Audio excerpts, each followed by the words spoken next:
So data hazards are three types. One is read after write, another one is write after write, another one is write after read. So first come to read after write. So what happen in read after write? Look, read after write hazard between the two instruction I and j may occur when j attempt to read some data object that has been modified by I. So what happen here? Suppose what happen? Look this program. What happen? The two instruction I and j, may occur, hazard may occur when j attempt to read some data object that has been modified by I. Okay, when j read some data object that has been modified right by I. Okay, actually क्या होना था, what we have to actually what to do now? First we have to write the output of I, then j has to read the output I as an input, then there will be no hazards. But if before executing I, j try to use I value, then it will create a hazards. That's why it is called what? First j is trying to read, after that I is writing. So that's why it is called read after write. So actually होना क्या था ना, right पहले right होना चाहिए था, उसके बाद रीड होना चाहिए था, then there will be no hazards. So come to here. Suppose instruction I trying to write some data as a output, or instruction I producing output. At that time DJ also trying to read the information from instruction I. Okay, look, I is creating output. So after creating a output, then if J will assessing the data, then no problem. But when he is writing the output or creating the output, same time J also trying to read the data. So it will create what? Hazards.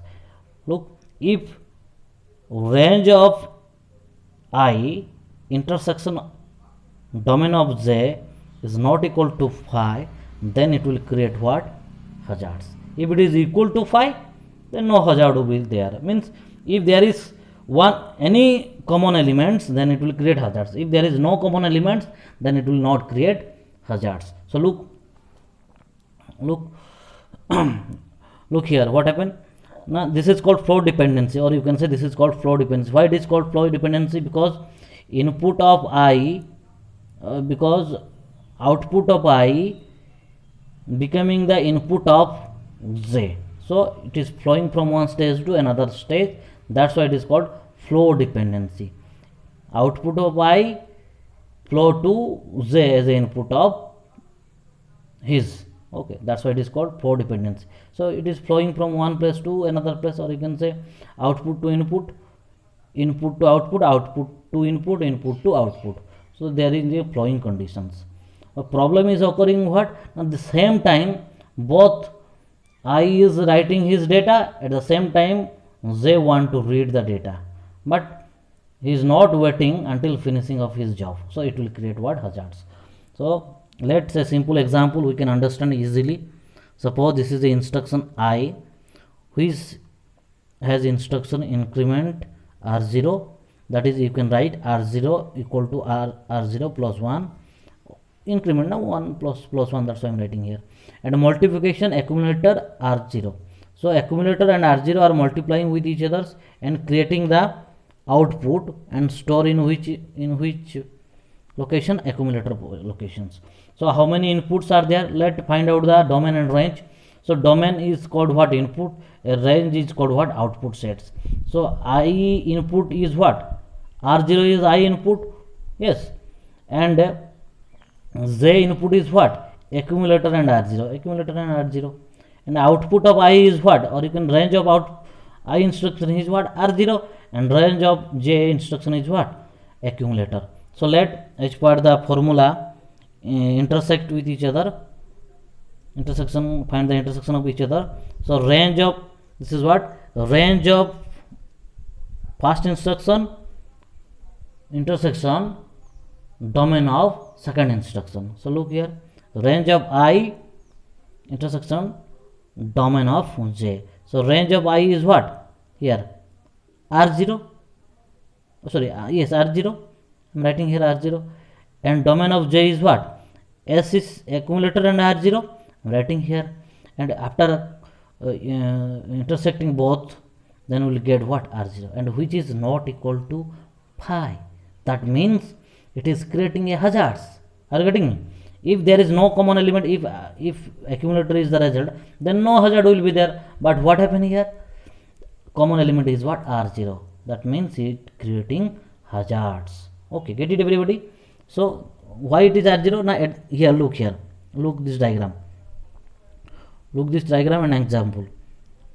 R0 first instruction I trying to write R0. Here output creating output means he is writing trying to writing data in memory. At the same time, second instruction trying to read which one, R0. Look, R0. So what happened?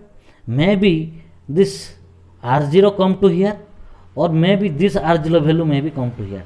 So it will create what, hazards. So it will create what, hazard. So it will create what, hazards. Okay, let's take another example. Look, suppose instruction I, and this is what, r3 equal to r1 plus r2, and instruction 2 I2, and this is what, r3 plus r4. Okay, so r1 plus r2 result will be stored in r3, and this r3 value is used in second instruction. R3 plus r4 will be stored in r5. Okay, so instruction again, so load the instruction into pipelining. So we know there is what, 4 or 5 stages. This is what, instruction fetch or instruction decode, and this is operand fetch, then instruction execution, and write back to memory. So 4 stages are there. Assume that this is what 4 stages. Okay, so when we fetch the instruction, then from phase 1 to phase 2, when we move phase 2, at the same time second instruction will be load to the pipelining. Yes, so it is loading.